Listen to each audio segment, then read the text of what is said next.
Shopify Masters is powered by Shopify, the easiest way to sell online, in person, and anywhere in between.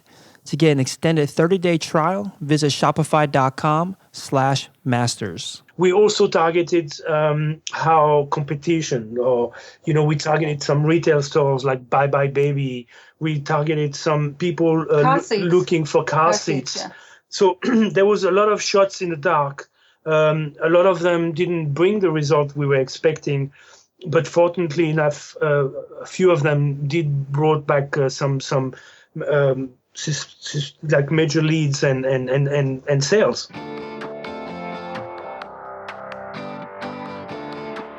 Hey, my name is Felix, and I'm the host of Shopify Masters.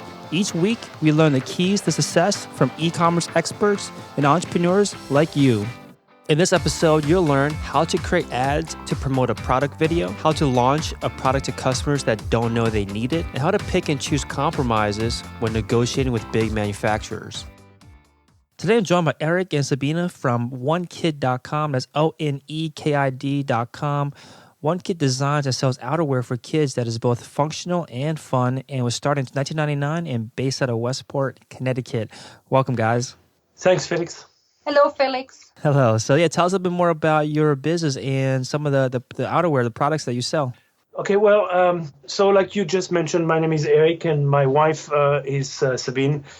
We are ex-employees from Adidas, and back in 1999 we kindly we quitted our job and started One Kid LLC. That's back in 1999. Basically, the same whole kind of things where like you have a kids and you're kind of tired of corporate life. So we started a kids line. We had a boy, so we for the first 3-4 years early on, we only did a boy collections, and then we introduced the girl collections 3-4 years later. Yes. Everything went well. We only sold to wholesales, mom and pop stores, department stores, catalogs. So it was really a business to business exclusively at the time. The business was quite good until 2008, when pretty much everything hit the fan. Prior to that, we had an office here in the Fairfield area. We had employees. We were running our own warehouse. And as the business started to turn sour after 2008, we needed to sort of regroup. So we started working with a third-party warehouse, which was located in Boston. Unfortunately, we had to let our people go. We moved the business to our garage, and we've been running this business in our garage ever since, after 2008.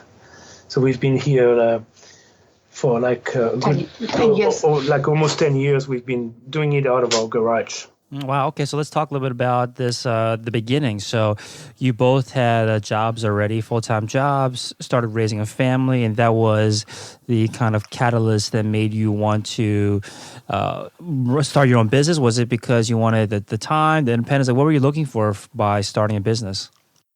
Well, I think we were looking for more like independence. I think that we were very, very motivated to, make a difference in the kids' markets by bringing a great, good-looking and functional product. And I think also that we just wanted to become independent. We really wanted to start our own business. Did either of you have experience in apparel at that time? Yes. We like I just mentioned, we came from Adidas, which is an apparel and footwear company, sports apparel footwear company. So, and we used to work there for like many years, like over 10 years. Sabine, my wife, she was the head of apparel design when we did that, and I was running part of their footwear operations. Very cool. So what kind of advantages were you able to get from having this kind of industry experience? What did you think helped you from your day jobs, helped you the most in starting your own business? Well, I have to tell you, Felix, the most advantage we had was our connection with factories in Asia. I used to work in Asia. I lived in the Far East for about 5 years, so I had a lot of connection on my own. Sabine, with the apparel design and development, she also knew a lot of factories. Yes. In Asia, and really, I mean, the biggest advantage that we had when we started our own company was our connection with manufacturing. Mm-hmm.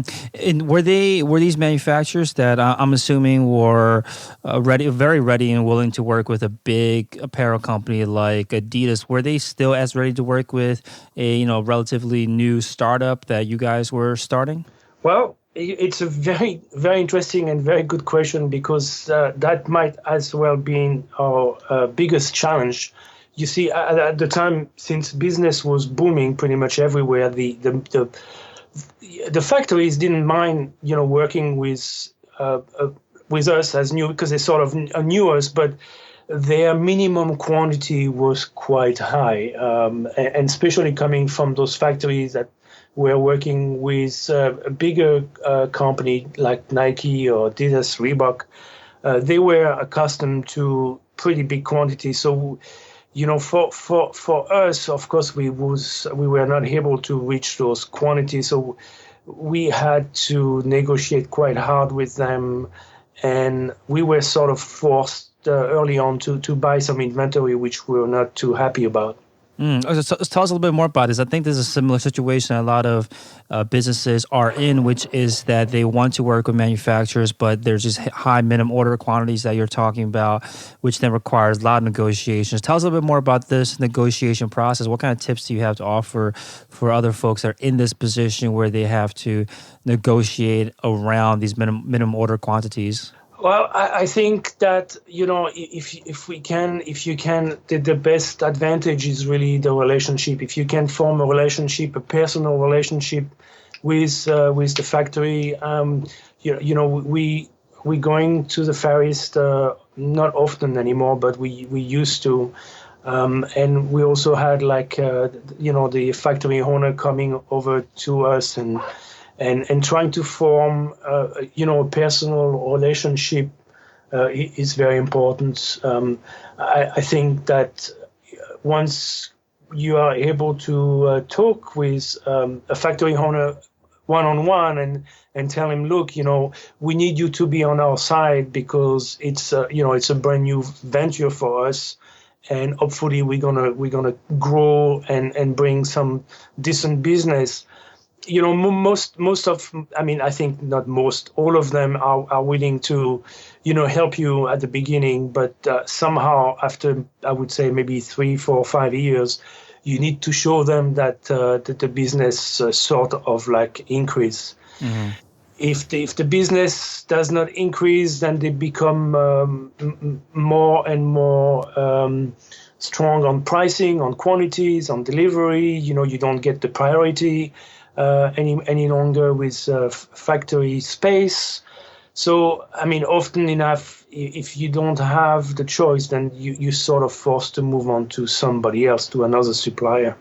Mm-hmm. And I'm assuming that these decision makers at these factories and manufacturers, they're probably super busy, right? Because they have so many clients, so many prospective clients, so many relationships they have to maintain.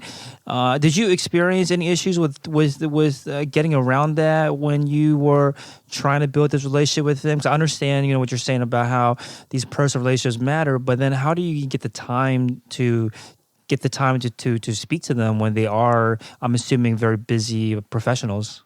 Well, they are busy professionals, but I think they are also very savvy business people, and they just want to make sure that they book time for you. I think that every business is important. Nobody can read the future, so I think it's also, like I said, more about relationship and respect. And I think that if you're nice with them and you can get their attention, I think that. Also, for us being in the East Coast and working mainly with China and Macau, it's like 24 or 12 hours difference. So, it's like long evening for us, staying up until like 11 midnight, 1 o'clock in the morning to be able to talk or Skype or phone call with the business owner or marketing managers. But that was really early on. I think nowadays with I know, right? With the email and Skype, it's a lot easier and to communicate, and everybody has more time to communicate in their own personal time. It's not so it's not as direct as it used to be with a phone call where like you needed to have somebody answering right away. Right. Now, when you are working with these factories and trying to get the attention of these much larger factories, what do you find that they are looking for in a partner when you don't have this kind of background, not necessarily background, but you don't have a track record for your new company that shows that you have a lot of potential and you have a lot of revenue and sales coming through? Like, how do you make sure that you position yourself as an ideal partner for these factories to invest their time and energy into you? Well, like I said before, I think it's just it's all about like potential new business for them, potential new business for you. It's all about like negotiations. Unfortunately, if you're not able to bring their quantities that they require, then you're faced to maybe work around it. Like maybe you cannot, you're not able to do your own colors or your own print. You have to maybe use something which is already existing at the factory, like a materials or it depends, and also of course price. I mean, the factory, if you don't have the quantities and if you don't have what they really want, then you need, they need to talk to you about pricing. And of course, they're going to increase the price a little bit because of the quantity not reaching the minimums. And it's not their fault either, because, when we talk about mass production, there is a certain amount of minimum quantity that we need to achieve with the fabric mills. They're gonna die. I think 100 or 200, 300 yards of fabric, because the machine needs to have that many lengths for it to take the colors or the prints and whatnot. So it's not just always like me against you or them against us. It's also the mathematics of mass production. Right. They just have numbers that they have to hit themselves. So obviously lots of compromise is involved when you are trying to start these partnerships and relationships with big factories, with big manufacturers. So do you just kind of have to live with these compromises, whether it be on price or whether it be on the customization of the products, until you have more success, and then you can return to the quote unquote negotiation table and then get more of what you would like? Yeah, absolutely. I mean, there's no doubt about this. We had to go through those steps, to be able to manufacture everything we needed to. Compromising is part of doing business, and we had to compromise quite a lot. We had to compromise on pricing. We had to compromise on some, delivery, because, like we mentioned, our quantity not being that big, then they put us at the end, or, but the one thing we never compromise on is quality. We have a pretty strict process in product design development, where every stage of the product, when it's being built, we make sure we have a total control on quality, and we know all the ingredients that goes into our product. So, compromising is one thing. You can compromise. Sometimes you do have to compromise a lot, but the quality and the integrity of the product, that we never compromised on. Now, how do you pick and choose what you can compromise on? How do you pick and choose what you can kind of live with? Obviously quantity was never on the table for you guys, but then when it came down to it, how did you decide, okay, we can live with this versus we cannot live with this? it's about it's about balancing your needs versus the need of the factory. I think that if we needed to increase the price by say 30 or 40 cents because we're not reaching the quantity, if we needed to maybe buy the fabric at the mill directly because or pay upcharge on the fabric, that we have to compromise because basically we have no choice. We need to get that product done.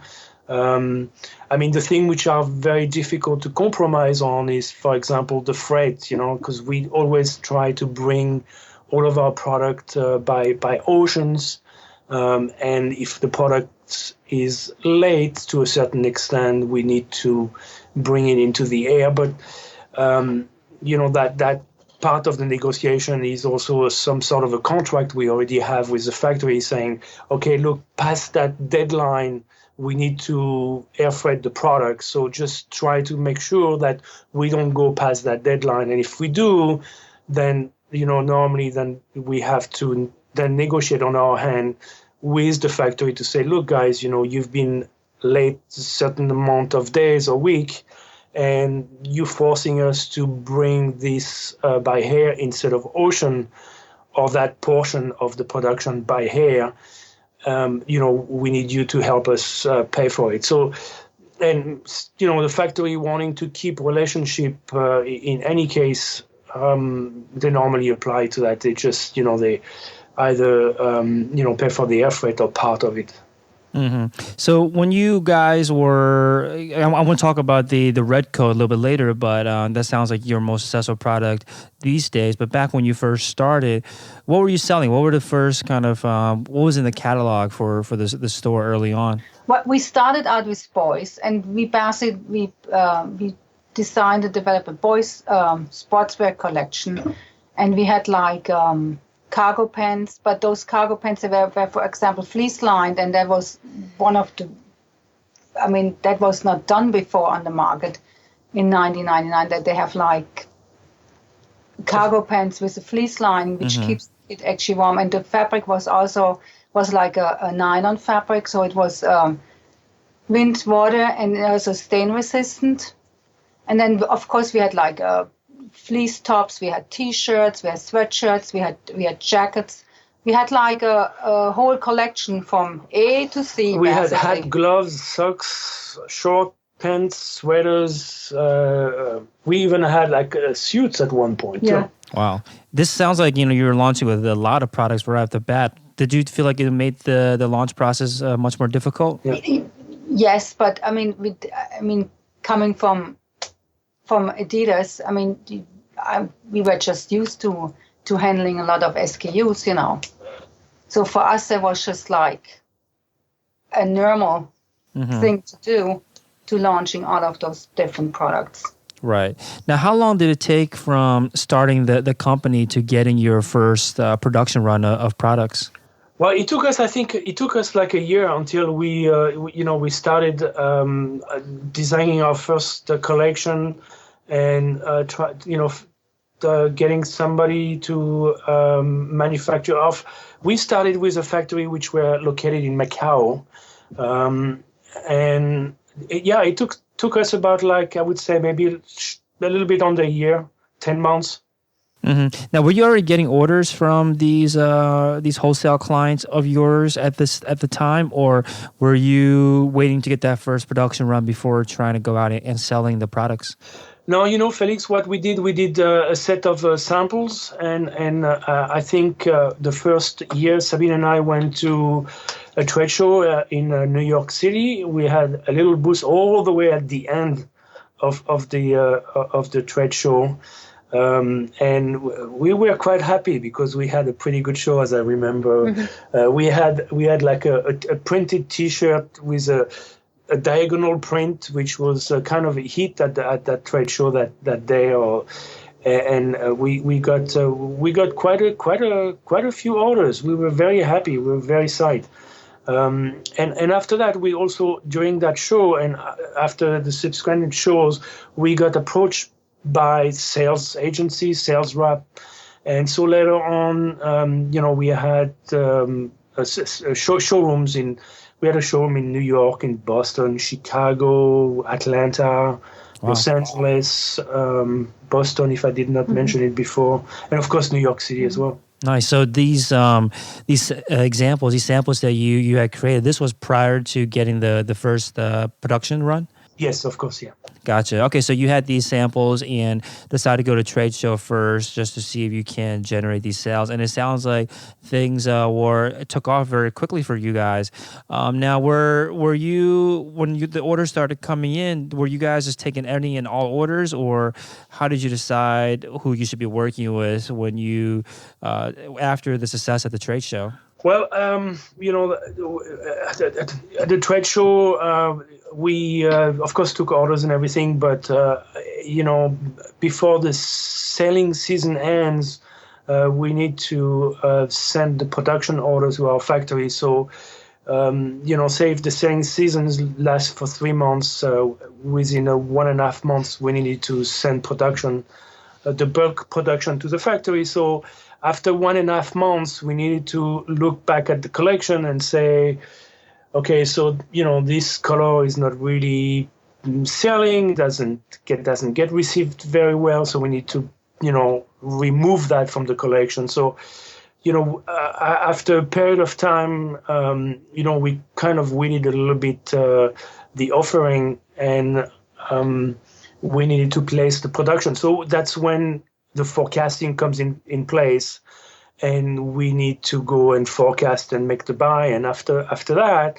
then your sales goals are a little bit more focused, because since you know what you bought, then you can kind of gear the sales people and the showrooms to try to sell what you've bought, which is, it's always a guess, and 99% of the time it's unfortunately not such an accurate guess. So we left with inventory. We didn't buy enough of what we should have bought more, and so it's been very complicated and very stressful process. Mm-hmm. I definitely want to talk about forecasting in a bit. Before we get there, you mentioned that this trade show that you're at, you guys were tucked away in a corner, all the way in the back, but still had lots of success coming out of this show. What do you think contributed to that? How were you able to generate that kind of success, even though you weren't giving a great placement at the trade show? Well, I think, like Sabine mentioned, we came into the marketplace back in those days with new product coming from Adidas, and working. Sabine and I did work with some world athletes, and we sort of like approached the collection at the time like kids being an athletes, and we created a functional product. Like she mentioned, the cargo pant with the, a polo fleece lining. We had all sort of product which were geared a little bit more into assuming that kids are like a little athletes, So everything was functional, everything was, and our quality was, is really good. And so I guess that's how, people at the show started saying, hey, go all the way at the end. There is that little booth there. Those new people, they look like they know what they're doing. They have very interesting new design, and, pretty much everything is functional. So obviously a great product had a big contribution, big impact on that kind of success. Any tips on actually how to work a trade show or how to set up a booth to make sure that you're able to display a great product like yours in your case? Well, there is rule and regulation for each trade show, so you're not really able to plant a mannequin in the middle of the aisle. Mm-hmm. But I think that good lighting is good. You have to have it pays off to pay for extra light in a booth. I think that's important.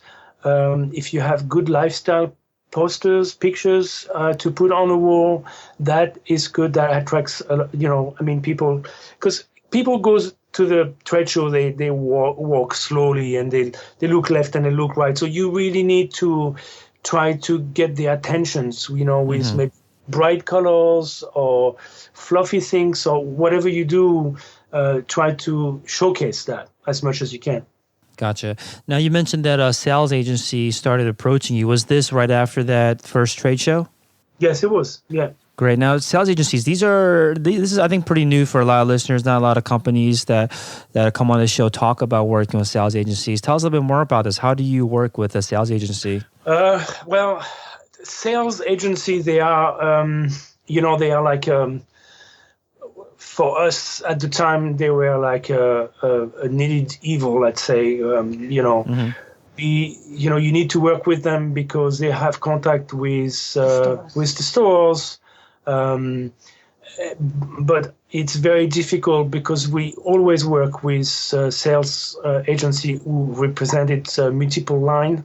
So, again, this is the same game. Like when they bring a new collection, they showcase it a lot because they hope that it's going to bring a lot of sales into their showroom. And if that's the case, then that's great. If it's not the case, then, they're going to, take the collection and put it at the end of the showroom and start not showing it sometimes.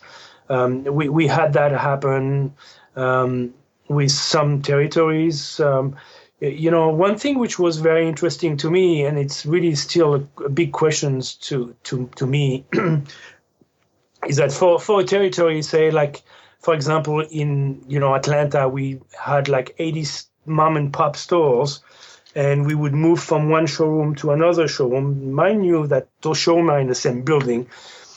You would think that if we have 80 stores and we bring it to a different showroom, we would carry those 80 stores to that new business. But in fact, it's not really the case. Even though we would give our account list to the new sales rep, they would not do business with a lot of our old accounts. And it's only after a certain of time that I understood that a lot of mom and pop stores, they go shop to a certain showroom. They don't necessarily follow a collection moving from one showroom to another another, but they go to that showroom which has been servicing their retail store for many years, and they're going to do like a one-stop shop and go to that one showroom and buy all their dress, and they're going to go to another showroom where they're going to buy all their, I don't know what they carry, like, they carry pillowcase or different product. That's where they're going to go get. So it was very interesting, Felix, to see that moving from one showroom to another would not necessarily generate additional sales, but sometimes maybe even, less sales based on the popularity of the showroom. Yeah, that's interesting then. So what did you do when you did have to make these changes from showroom to showroom or to different sales agencies, and now you had previous clients that just weren't interested in moving with you to these new showrooms? Yeah, it's a very difficult. It's really something which we cannot. We would call the stores and say, how come you're not buying the line, and what did we do? And basically, the answer is like, no, you didn't do anything wrong, but I just go to that one showroom to buy my collection.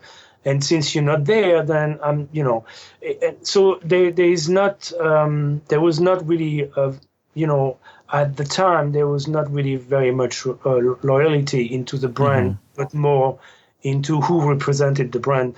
Sales agency back in those days were very, very important. They still are very important, but I think that, with the rise of the internet and online stores like, Zulili's and Rulalas, and I think that stores and retail stores and sales agencies are they have a hard time now. Right. Now, are you no longer going to these showrooms and working with these sales agencies anymore? No, we don't. We don't. So this came from your transition, right, that you mentioned earlier, from wholesale now over to more direct-to-consumer? Yes, absolutely. Gotcha. Okay, so let's talk about this. What was that experience like? Well, maybe we'll start with why transition from what was working already in the past through this wholesale business, like you're saying, business was doing very well, 2008 came around, and was the kind of essentially economic decline, was that the reason for you wanting to make that switch? Tell us about that process. After 2008, our business started to slow down pretty much every season, and we would not understand why, because the collection was still great, but we always did the show in New York City. We always went there. The other shows that we had our sales rep doing it. And that show in New York City, we saw it dwindling down. I mean, at one point when we did it last January, it was a year ago actually. There was almost like it was very difficult to locate any buyers. Really, it was. There were basically more vendors there than buyers. Wow. Right. So. A year after year, our business went down to the point where, we say, okay, so, for us, in order to survive, we can not longer make T-shirts and little polo shirt because the price point is too low to work with retails, and you need quantities, and at that point we didn't have the quantity anymore, so we decided to go and concentrate on doing only outerwear, which is a much bigger price point, higher price point, and of course the margins are better. So that's what we did for about 3 or 4 years, 5 years. Mm-hmm. We only did outerwear in the same concept that we did before, with building a collection, building samples, sending samples to the salesman, to different showrooms and whatnot, and gathering orders, and at one point doing the forecasting, placing the productions, and getting the production and all that stuff. And then even that, was starting to decline. So, we had to go. We had stores, Felix, that used to buy they would buy $20,000 worth of merchandise from us. And then, they would give us their credit card, and, we would just tell them, we'd call them before we ship and charge my credit card and whatnot, not a problem. A lot of those stores toward the end were they were buying $2,000 from us.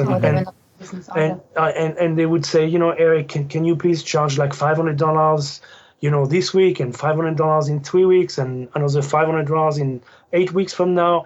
It's tough, and we saw a lot of retailers going out of business. So you saw these retailers feel that crunch, that squeeze, and then it started impacting your business. Now, do you think that? Are you saying that you think that you would have been better protected if you were selling direct to consumer rather than going wholesale during this decline? Yeah, we think so. We just didn't know how to, because that was not the base. That was not our experience. We had totally no clue. We had a website, but that website was totally neglected. We took the pictures and slapped the picture on the web and kind of forget about it. And maybe once in a while we would have one order from somebody who stumbled into our website. We didn't know how, but that was not our priority. And not only was not our priority, but we come maybe from a different generation where it was not, we didn't know how to. We are a big fan of Shark Tank. And we used to watch Shark Tank, and, you had those entrepreneurs that came on Shark Tank, and they would tell those sharks that they have, $300,000 or $1 million or $1.2 million in sales. And they only do that online. And Sabine and I, we looked at each other and it's like, how do they do that? How can they possibly make that much money selling online? I mean, we had a web store, but we would get crumples. We would get nothing. We would just get, so we didn't know how to do, how to approach that business at all. Now before you explain how that transition for you guys, why do you feel like it would have been, the business would have been better protected if you were selling predominantly through e-commerce rather than to these retailers? Felix, I don't know. No, I don't know.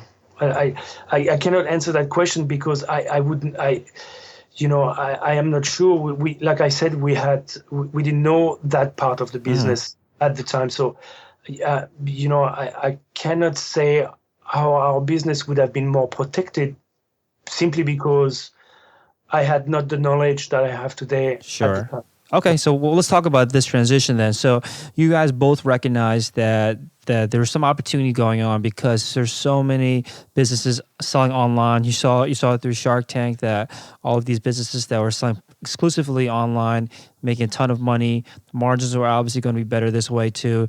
What were your first steps towards making this transition from the wholesale business into e-commerce, which you're saying you had absolutely no experience with selling online at that time? What was that transition like? No experience whatsoever, and it also started like it did in 1999 New York trade show, the same show that we used to go for, the past 10, 15 years. Sabine, by the time, she was so fed up with the trade show that she didn't want to even come. So I went by myself with my booth, and of course, there was like not that many buyers, so it takes, you have a lot of time to talk to your neighbor, the other people that shows their collections, and we were next to Fernando and Connie, which are from Australia, and they have a little line that's called Mini Treasure, and I talked to them, and we strike a connection pretty much right away. So, that evening when I came home, I told my wife, Sabine, to say, look, just come with me and meet those two people. I've talked to them. They seem to be really nice. And she came and we talked with them, and they were nice enough to introduce us to Susan Bradley from the social sales girls, which we contacted Susan, and she basically had like reliable revenue online courses, which we did. That was like January of last year.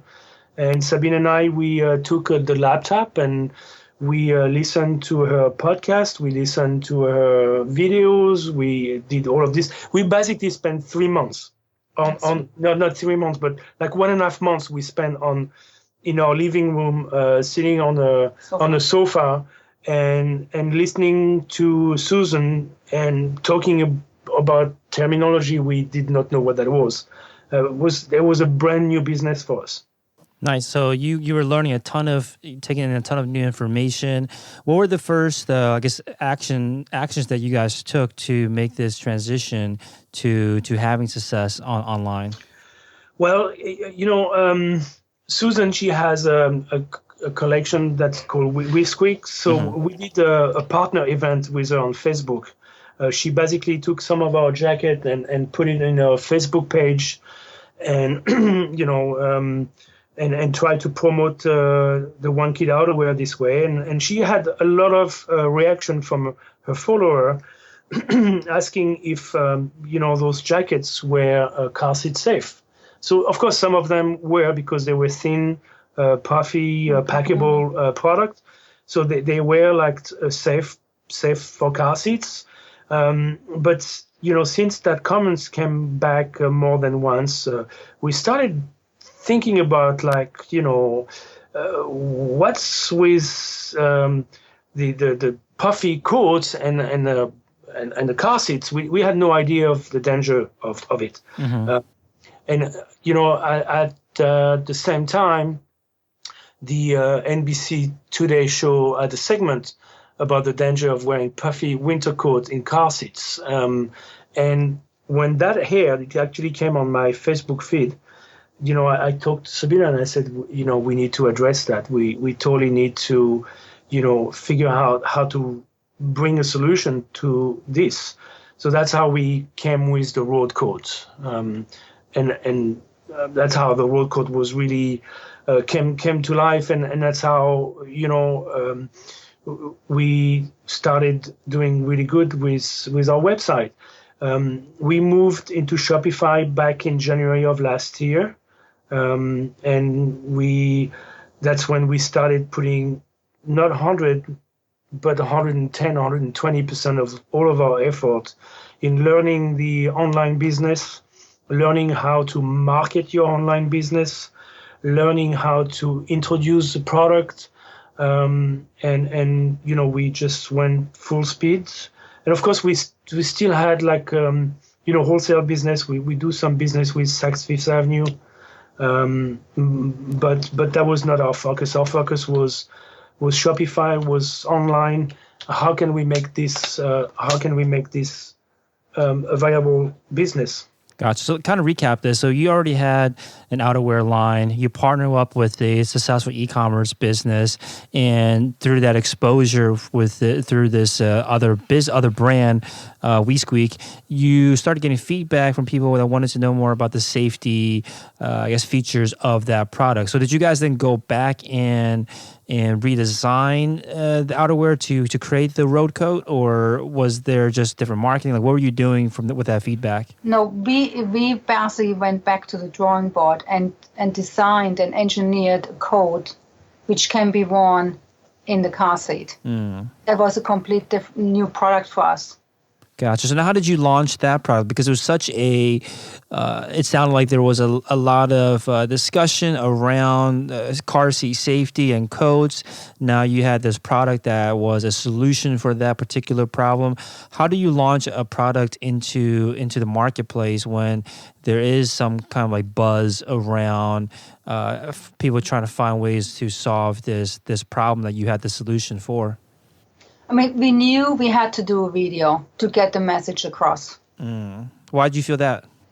Because I think you have to have the video, the visual, to understand what the problem is. Because a lot of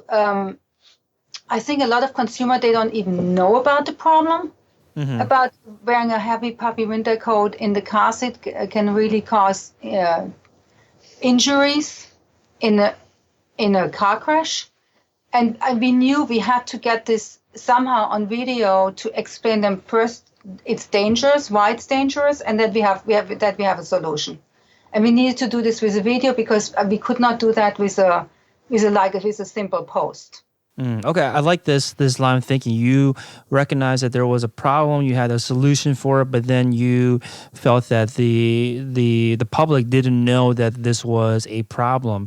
Now, when you are approaching creating this video or maybe any kind of content where you're trying to sell a solution to a problem that your target customers might not know is a problem, what do you do? Do you spend most of the time talking about the problem? Do you spend more time talking about the solution? Like, how do you design, I guess, the content, in your case, this video?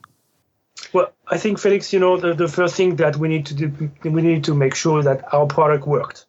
So we did several independent crash tests with the code, with some dummies, and we did side-by-side crash tests with, a dummy wearing the road coat, a dummy not wearing a road coat, a dummy wearing a normal heavy puffy coat. Yeah. So we had all of those data that proved to us that the product that we had brought a better solution to car seat safety and puffy and wearing jackets. And we also work with a lot of CPST. Those are like car passengers, safety technicians, instructors. Prior we launched the product, we did a lot of research on our own to make sure that the product that we created was actually a benefit to to the car seat safety and puffy jackets. Right. Now, this sounds like a pretty big investment, creating this video, doing all this testing. Do you remember how much you had to invest in all of this preparation and then also in creating the content itself? Well, yeah. I mean, we had to spend quite a lot of money. The tests were expensive. Before we launched the product into the marketplace, we needed to have a patent or patent pending. Because, if you launch a product and you don't have a patent or patent pending, then you kind of lose your right to apply for a patent because you basically revealed your secret to everybody. So now you cannot patent it. So we had to spend money on that. It was at least over $10,000 that we spent, Felix. Wow. Okay. So this redesign to getting the patent done to creating the video for the launch, how long did all of this take? Half a year. It took about 6 months.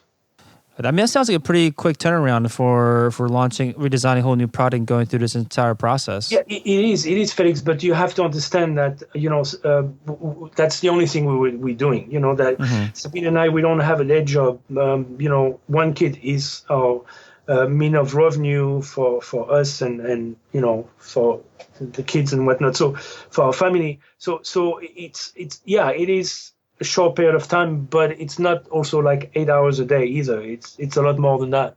Right. I see what you're saying. There's like full on dedication towards creating this redesign and launching this.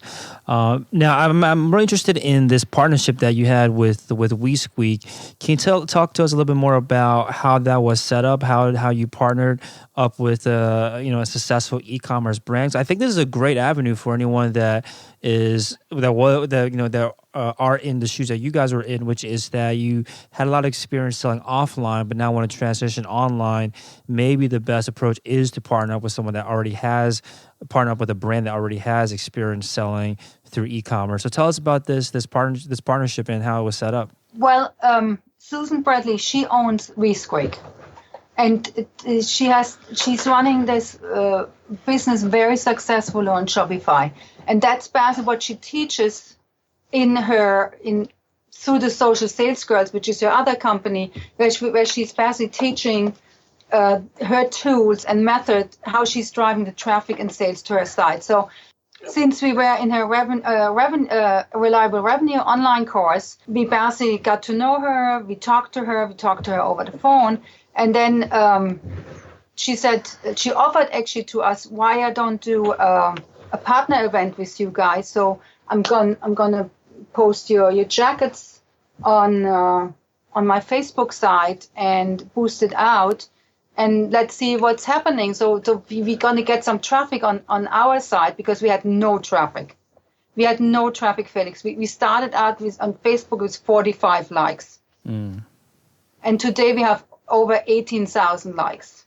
Wow. And the video too, right? The video that you guys put out, I think I read that it has now over 5 million views. Yeah, 5.4 million views. That's amazing. What do you think contributed to that kind of success? I mean, 5.4 million views on that demonstrates the value of a product is very life-changing for a business. What do you think what did you think you guys did right to kick off this kind of virality? Honestly, Felix, I mean, the 5.5 million views, most of it is organic. I think that video took on a life by itself. Because, I mean, Eric and myself, we had really no clue what to expect. We put it online on July 22nd, and a month later it was multiplying daily, the views. Yeah, I think that, a thing which is happened with that video is that, like we mentioned before, I think a lot of parents and grandparents they're still not aware, a lot of them, of the danger of wearing a puffy jacket while in the car seat. So, what they do is, you take the kid and you take the jacket out and you put the kid in the car seat and then you put the jacket on top like as a blanket, but it's not really. So, I think that the fact that we were able to bring a solution to a common problem really made that video sort of viral. We have, a lot of shares, every day we had a lot of comments. That's another thing we spend a lot of time on, and we still spend a lot of time on answering all the queries, the comments that comes from that video. But I think the reason why it became so successful is because basically we came and we presented a solution to a problem that a lot of people had with their kids when they're in the car seats.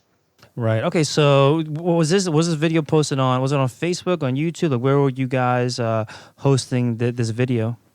On Facebook. Gotcha. It's on Facebook. It's also on. We have a YouTube channel too, and it's also posted on our website. But it's the views are coming from the Facebook. Gotcha. Now, were you guys boosting this video? Did you throw any ad dollars towards getting this video viewed? Yes. We boosted the video. We created ad sets around it. we had like 20 different targets. I was going to say, now when you say that you created assets around the video, can you say more about this? What do you mean by that? No, advertising sets, you know. Okay, so ad sets, gotcha. Ad set, yeah. And when these ad sets, you were targeting different demographics? Different demographics, yes, definitely. Gotcha. Now, when you are running a video ad and trying to drive traffic to it, do you approach it differently than if you were running an ad to just drive traffic to your site? Yes, we do, because I mean the video, because we had no traffic on our side, we had no traffic on the Facebook side, so we started out with cold targets, and that's how we target that video. So just and with a lot of demographics stacked in there too.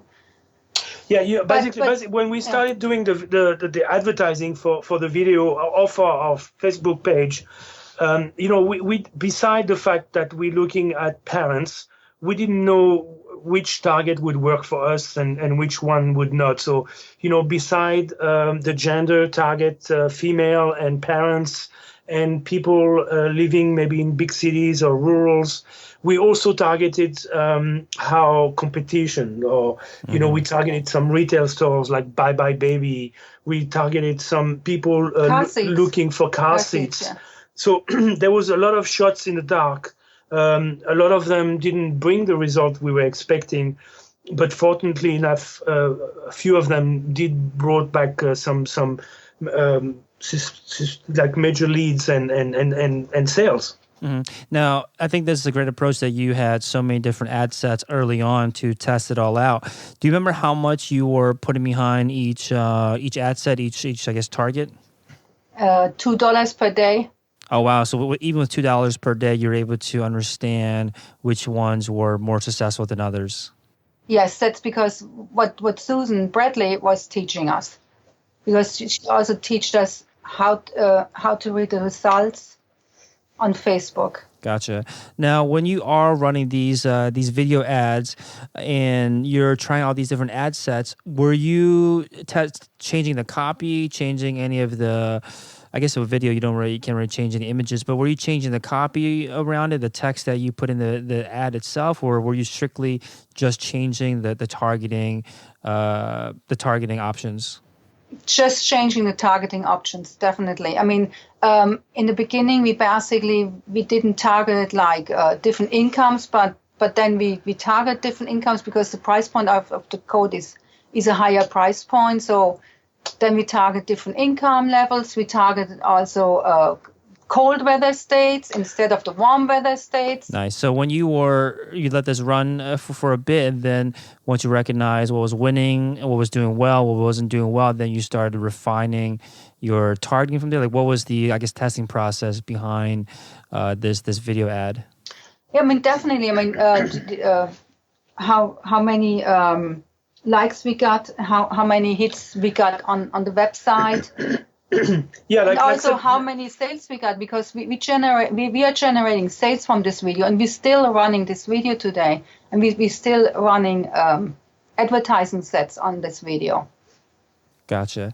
Okay, cool. So now that you've been able to generate these this essentially viral video and have kind of much more experience in e-commerce, can you give us an idea of how successful the business has been now that you've made the transition into focusing selling online? Sure, of course.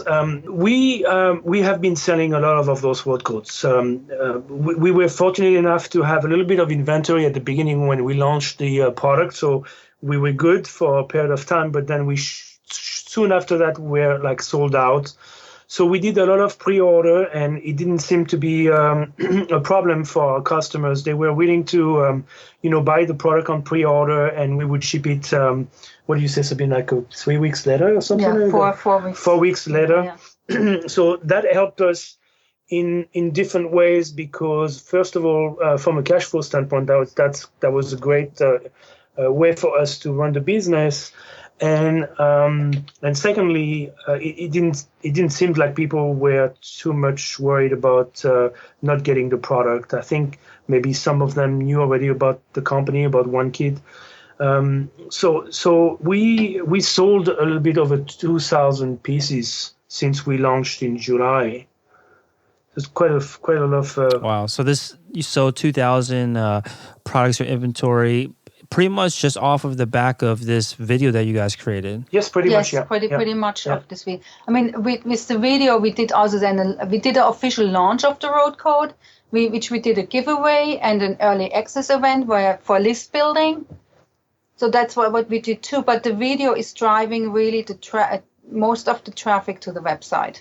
Awesome. So thanks so much for your time, Eric and Sabine. So what do you guys want to focus on in this year now that you have this experience in e-commerce, have had success, figured out, it's amazing that you were only a year in e-commerce and already have a viral video out there. I think that's a great accomplishment in itself. What do you guys want to focus on in this year?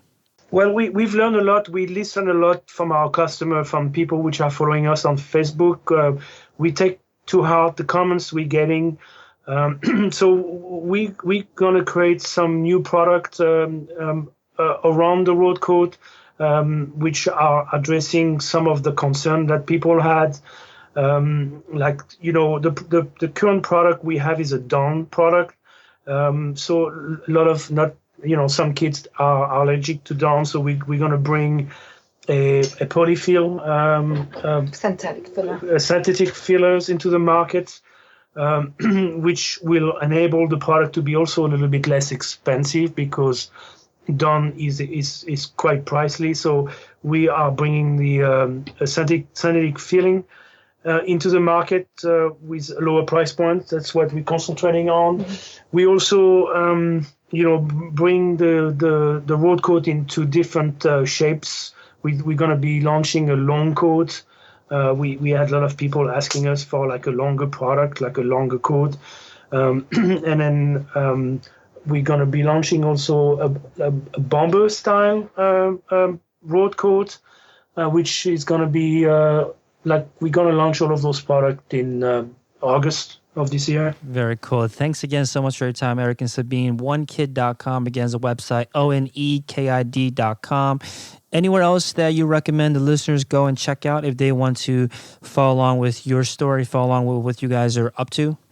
Yeah, I mean, they can follow us on Facebook and Instagram, and we have a chat on our website. So if anybody wants to get in touch with us, they're welcome. Very cool. And definitely check out that video that you guys created just to get a better understanding of how to create a video to educate your customers on a problem that they might not know that they have. I think that's going to be a great example for anyone out there that is in that situation. Again, thanks again so much for your time, guys. You're welcome. Thank you, Felix. Thanks for having us. Here's a sneak peek of what's in store for the next Shopify Masters episode. Fit, form, and function are really the key elements that I see many companies miss. They'll focus on a design that looks amazing, but doesn't perform like you want. Thanks for listening to Shopify Masters, the e-commerce marketing podcast for ambitious entrepreneurs. To start your store today, visit shopify.com/masters to claim your extended 30-day free trial.